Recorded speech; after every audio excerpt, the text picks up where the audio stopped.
네, 앞 슬라이드에서 생활 습관 요인, 생활 양식이 현대인의 주요 질환과 굉장히 관련이 높다라고 말씀을 드렸는데요. 현대인한테, 즉 우리 2020년을 살아가는 요즘 사람들한테 발생률이 높은 주요 만성 질환을 생활 습관 질환, 생활 습관병이라고 부르게 돼요. 건강에 영향을 미치는 위험 요인 중에 유전을 제외한 다른 인자들은 개인의 노력에 의해서 어느 정도 조절이 될 수 있습니다. 즉 식사, 운동, 흡연, 음주, 스트레스 등만 잘 관리하더라도 건강에 미치는 해로운 요인을 많이 제거한다. 즉 감소시킬 수 있다라고 알고 계시면 될 것 같은데, 이 자료는 2015년도 통계청 자료예요. 한국인의 주요 사망 원인이라고 나와 있는데, 여기 보시면 인구 10만 명당 사망률입니다. 1위는 암입니다. 아직 해결되지 않은 이제 질병이죠. 이제 우리가 극복하지 못한. 그런데 여기 보시면 2위가 심장 질환, 그리고 뇌혈관 질환입니다. 이후 이제 슬픈 얘기지만 4위가 자살이고요.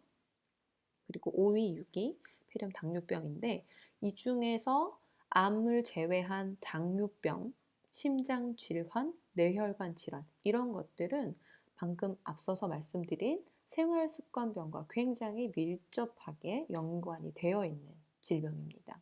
그렇기 때문에 우리가 생활 습관병, 생활 습관 질환으로 인해서 사망률도 굉장히 높다는 걸 인지하고, 건강에 나쁜 영향을 미치는 이런 요인들을 잘 제거하게 되면 사망률도 낮출 수 있다라고 이해하고 계시면 될 것 같습니다. 생활 습관 질환은 대부분 영양이 부족해서 오는 병은 아니고요. 과영양 상태가 됐을 때의 문제가 많이 따라오는 질병들인데, 일단 영양 섭취 수준에 따른 건강 문제를 한번 살펴보겠습니다. 적절하게 그리고 적당하게 잘 먹는 것은 건강한 삶을 유지하기 위해서 매우 중요하게 되고요. 먹는 즐거움, 심리적 안정감을 제공하기도 합니다. 따라서 우리는 우리 몸에 필요한 영양소를 충분히 공급해 줄 뿐 아니라 체내 방어 체계를 튼튼하게 해서 질병의 예방과 치료에도 도움을 줄 수 있는 식사가 되도록 노력을 해야 해요.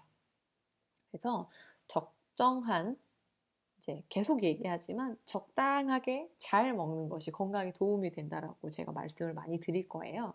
그러면 일단 영양소의 적정 섭취 수준을 한번 볼까요? 신체 기능이 가장 좋은 상태를 유지할 수 있는 영양소 섭취 수준을 적정 섭취 수준이라고 얘기합니다. 영양소는 이제 세포들의 활동, 즉 우리가 살아있기 위해서 필수적이죠. 필요하기 때문에 매일 일정 수준의 영양소 공급이 필수적입니다. 평소에 식사를 잘 하면서 체내 영양소가 충분해서 모든 세포들의 활동이 활발하게 되고, 그리고 영양소를 충분히 저장하고 있어서 갑작스러운 절식이나 일시적으로 내가 한 끼를 굶어도, 네, 부족해도 저장된 것을 사용하기 때문에 건강이나 생리 기능에는 아무런 문제가 없게 되죠. 때문에 일상적으로 균형 잡힌 식사를 적절하게 잘 하는 것이 건강하게 지내는 사람들의 특징이라고 볼 수 있습니다. 그리고 이제 두 번째, 영양소 섭취량이 하루에 사용되는 양보다 적으면 신체는 우선 모자라는 양을 체내 저장량으로부터 충당하게 돼요. 그래서 평소에 충분한 양을 잘 먹다가 하루나 이틀 정도 모자라게 섭취한다라고 해도 결핍 증상은 바로 나타나진 않습니다. 그런데 영양소 섭취 부족을 계속 지속하게 된다라고 하면 불필요한, 그리고 이제 과한 다이어트 등의 상황이겠죠. 체내 저장량이 점차 줄어들어서 마침내 더 이상 부족한 섭취량을 보충할 수 없게 되게 되면 신체는 이제 어, 비상등을 켜고 신체 기능에 이상이 오게 되겠죠. 결핍 증상은 영양소에 따라 다르지만요. 네, 네, 정말 심할 경우에는 사망에 이르기도 합니다. 네. 그리고 영양소를 과잉 섭취했을 때, 인데요. 영양소를 적게 먹으면 체내 기능이 이루어지지 않아서 건강이 나쁜데 또 많이 섭취하는 게 문제가 되지 않다라고 생각했던 시절도 있습니다. 그러나 오랫동안 너무 많이 섭취하면 앞서서 말씀드렸듯이 생활습관병과 같은 질병 그리고 과잉으로 인한 독성도 가져올 수 있습니다. 과잉 섭취로 특히 문제가 되는 게 이제 체내 지방으로 많이 쌓이게 돼서 에너지가 지방으로 변화돼서 과도하게 쌓인 비만과 같은 질병이겠죠. 네.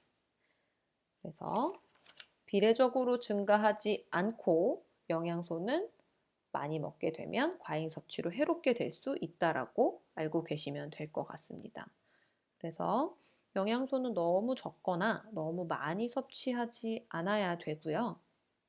적정한 섭취 수준을 꾸준히 먹는 것을 골고루 유지할 수 있도록 균형 잡힌 식습관을 유지하는 것이 굉장히 중요합니다. 어, 자연식품에는 어느 한 성분이 농축돼서 들어있지는 않죠. 근데 이제 영양 보충제나 기능성 제품들은 영양소를 이제 농축한 상태로 많이 갖고 있는 경우가 많습니다. 따라서 이런 보충제나 영양 보조 식품들을 다량으로 섭취하게 됐었을 때 일어나는 과잉 섭취가 굉장히 요즘에는 또 많이 일어나고 있죠. 그렇기 때문에 그 영양소 필요량, 보충제와 같은 것들은 필요량에 비해서 식사로부터 섭취가 좀 어렵다라고 판단이 됐었을 때에만 이제 먹는 것이 굉장히 바람직하고요. 그 외에 이제 부족한 사람들은 또 누가 있을까요? 뭐 임산부나 성장을 하는 성장기 어린이, 노인들과 같은 분들이 어, 많이 필요한데 자연식으로만 섭취가 어렵다라고 했었을 때는 방금 말씀드린 보충제나 네, 그 건강기능식품들을 섭취하는 것이 좋을 수 있겠습니다. 그래서 영양소 섭취 수준과 건강 관계를 나타낸 그래프인데요. 여기 앞서서 이렇게 지금 최적의 상태로 이제 건강의 그 적절함을 표시하고 있죠. 만약에 결핍이 약간 온다라고 하더라도 바로 네, 건강이 0%로 즉 이제 건강이 나빠지는 것은 아닙니다.